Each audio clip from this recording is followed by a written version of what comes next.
Welcome back to the Police Recruiting Show, sponsored by Safeguard Recruiting. This is your weekly stop to get all the information you need to get your recruiting back and to staff your agencies completely. As usual, I have with me Doug Larson. He's the founder and CEO of Safeguard Recruiting. They're doing tremendous stuff. And today's topic's going to be fascinating. How can email assist you in recruiting? We think of this as an old school communication tool, but as Doug will tell you, it's been phenomenal for them and what they're doing for their clients. Doug Larson, how are you doing today? Doing excellent, Travis. Well, man, we're going to start off with our success story of the week. We want to always start off on a positive. So I know you talk to your clients all the time. That's the one thing I love about what you guys do is you don't just give them something and walk away. I was in law enforcement for 30 years, and I was so used to vendors giving you a product and then, man, you're not going to hear from them again. If you got to get a hold of them, good luck sometimes. But you guys have a cadence where you're constantly contacting your clients to see how you can improve and help them. I know they love it. I've heard a lot of that feedback. So I know that's how you get a lot of these successes. You're hearing back from them. Tell us about your success of the week. Yeah, so you hit it right on, Travis. We believe in communication, and the more communication between us and departments, the better we can dial in their campaigns and make them more successful. There's got to be a lot of back and forth in there. And that's why we like to dedicate people to an account. We don't want somebody rotating through. It's got to look through some notes, try to figure out what's going on.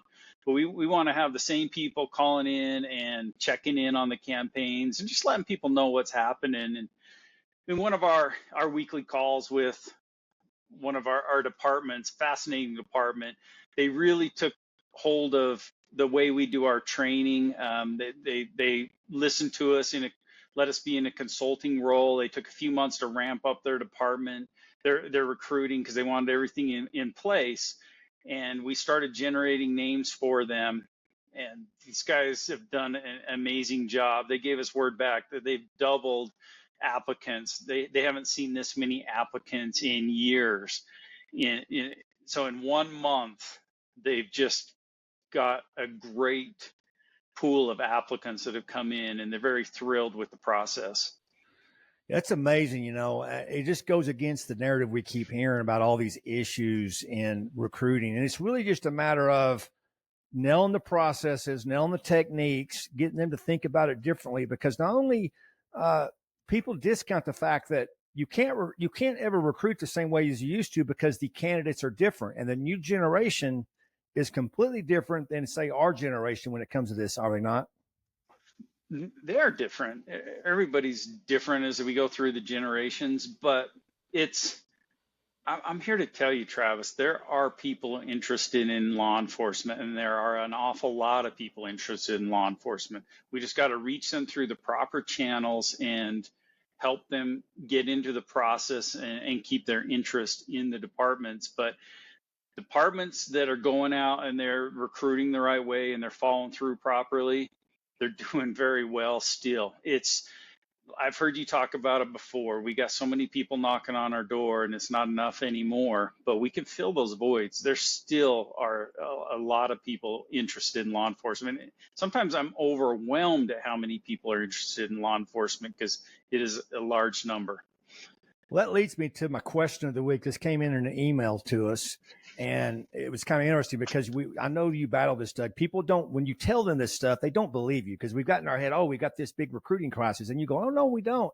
And so this question was pretty simple. He's like, how do you get in these candidates? How is this even possible? And then they accused you of just having a list of people that you just pull from for your clients. And I thought that was a kind of a funny comment. They don't mean any harm by it, but they're confused by it, right? So what do you say about that? Like, how are you doing this? How is this even possible? Yeah, and this is actually a great question that was sent in. I love it because, and you got to look at the background of why this question came in, Travis, because departments have been trying a number of things like, hey, we hired this company and they drove people to our website, and lots of people looked at our website, but nobody applied. And you keep going through. We get all this interest. People are following us on our social media, and nobody's applying. And so they wonder, how are you able to get a successful campaign running? And it's once we put a campaign up, you get names starting rolling in on day one. You got to be prepared for that. And we do not have a big list of people that we would just pull names from and send to your department. And I want to talk a little bit about this, because those lists, and you don't want to spend money on a list like that. You don't want to, those are like names on that people have that maybe would be interested in working for your department, but they're also interested in working at a lot of different departments. We don't advocate that. We advocate setting up a digital recruiting campaign that goes out and finds people that specifically want to work for your department. And that is the best way to go. Because if somebody were to give you a list of names, say, hey, I got 300 names for you, your recruiters are going to be calling a whole bunch of people that are going to be, they're not even going to know your department exists and that there's an opening. So now we're just wasting everybody's time. Don't go that route. Oh, one of my favorite stories, and I just came to mind, is I know we did a seminar, and one of these recruiters said that they spent, and it was a crazy amount of money. You remember these, these coupon mailers that you can mail everybody in the community. Everybody listening has gotten those, and they spent an exorbitant amount of money on mailers, for their department. And the guy said, we got a lot of names off of it, and I think you asked him, well, how many did you hire? And he goes, oh, we didn't hire any of them. They were all like, they were writing in their grandma's name, and it was all jokes on their friend. They got nothing out of this spend. And by the way, this spend was, I want to say it was six figures. It was a lot of money they spent on the coupon stuff, but you have to know where to spend your money, right? And you guys are familiar with all this stuff. I know last week's episode, we talked about billboards, and you shot that out of the water. No offense if you're doing it. You just don't know it. You don't know any better. Let's find a way to spend your money wisely where you actually get people. Let's find the best, most efficient way to spend your money to get candidates, people that want to work for your department, people that are interested in working for your department. And that's what we advocate, right? There's a priority in everything you do. And there's maybe billboards have a place, maybe those value coupons have a place, but that should be very low priority. Well, and what I love about what you're doing, Doug, and of course, you're former law enforcement. I'm former law enforcement. People that work for your company, former law enforcement. You're in this for the right reason. And I've even seen some of the bids. You guys will, department will have a big bid come out, usually, several $100,000 bids, or if not more than that. And they'll ask for all this stuff, right? And I can remember you telling me about one bid where they asked for television ads and like ads in gyms and stuff, television stuff. And that's very expensive. You guys obviously have the means to do that. You've got contacts all over the place, including Cox Media and elsewhere, that will make commercials and run commercials.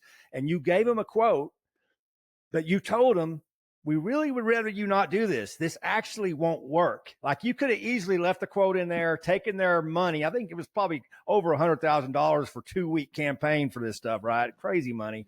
But you said because you make money on that, because just so people know, when you buy an ad from a company, there's a markup in that ad. And so you guys have the ability to go out because of what you do, and you get discounted rates on an ad buy. So you then sell it at retail. So you make good money on this stuff, but you actually went out and said, yeah, we can do this for you, but this actually isn't the best way to spend your money. We can give you this many names, this many candidates by doing this other way. So I think that's pretty unique on what you do. Yeah, exactly. And that's part of the education arm of Safeguard, right? We'll gladly go down that route if that's what you want, but we would prefer to show you upfront comparisons of, hey, we could maybe take that money and use it over here, and look at the 10-fold, 100-fold time names we could generate with it if we do this route, as opposed to maybe, let's call it a little bit older school way of marketing or going out and trying. It's not really even recruiting, right? At that point, it's more of a marketing ploy.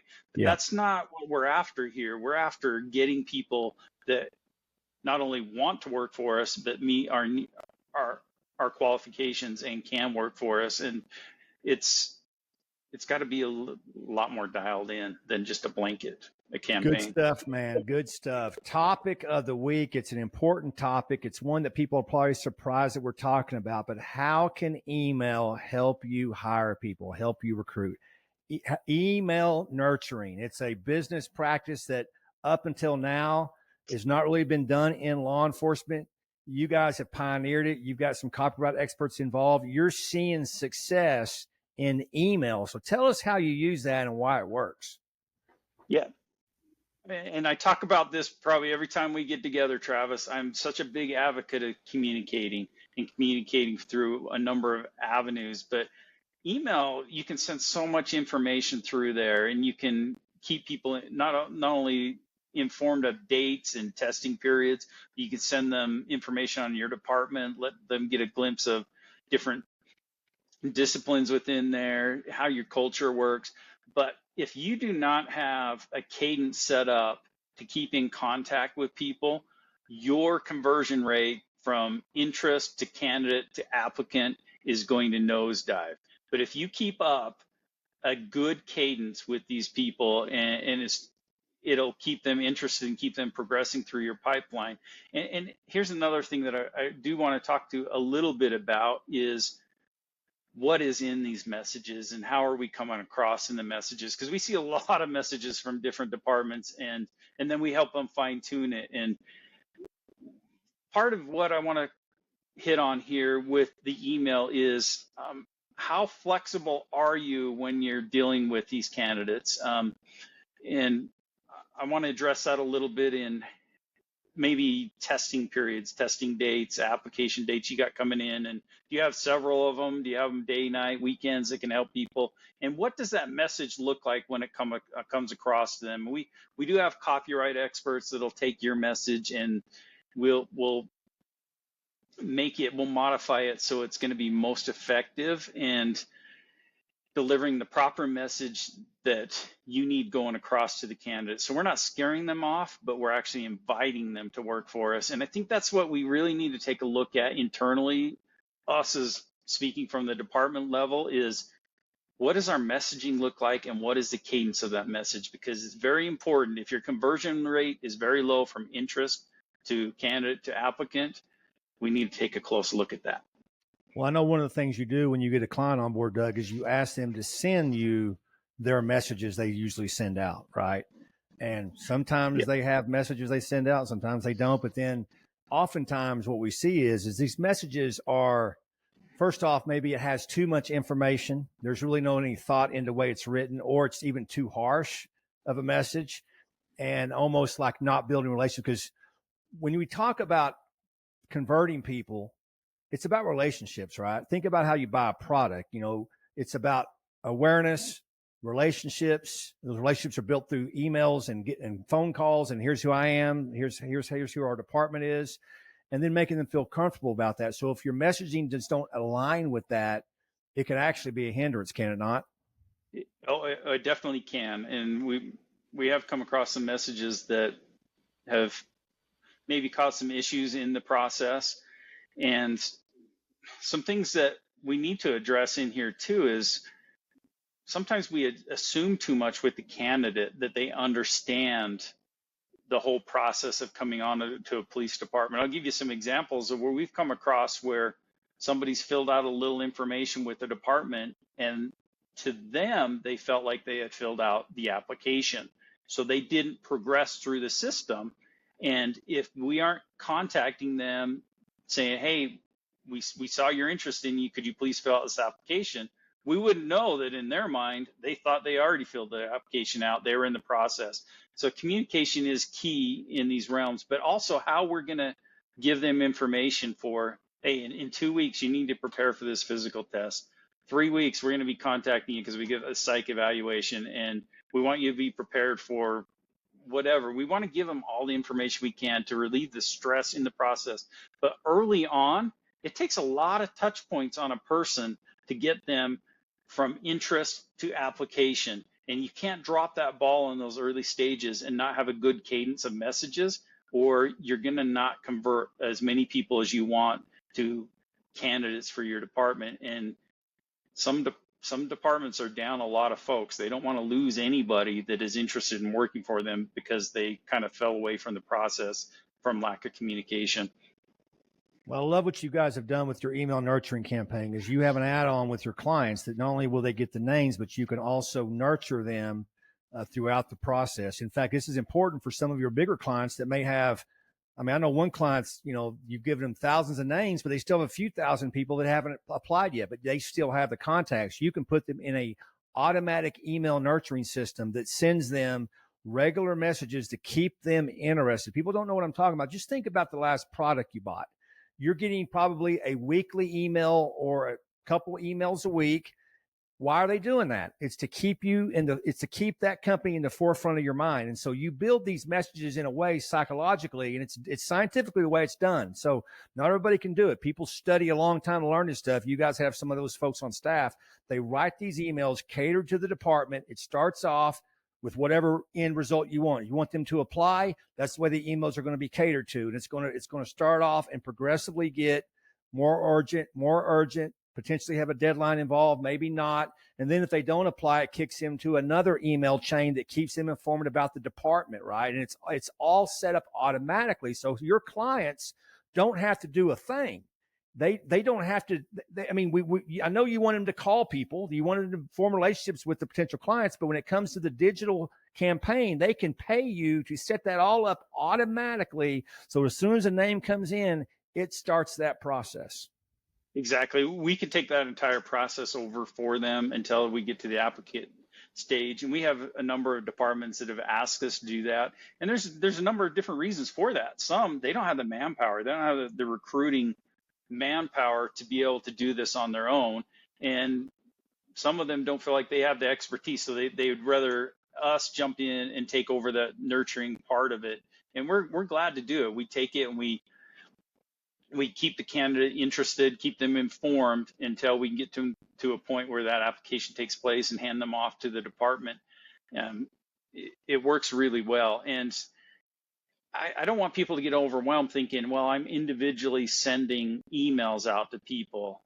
You don't just have to do that, right? We can make templates up that go out, and we can bulk email on some people that are in certain stages. So we can help you with that too. We have an applicant tracking system that can do all that. They can text, email, and it keeps track of all the communications from your recruiter. So anybody can go in there and they can see what conversations is happening with cadets and where they can jump in and help in the process.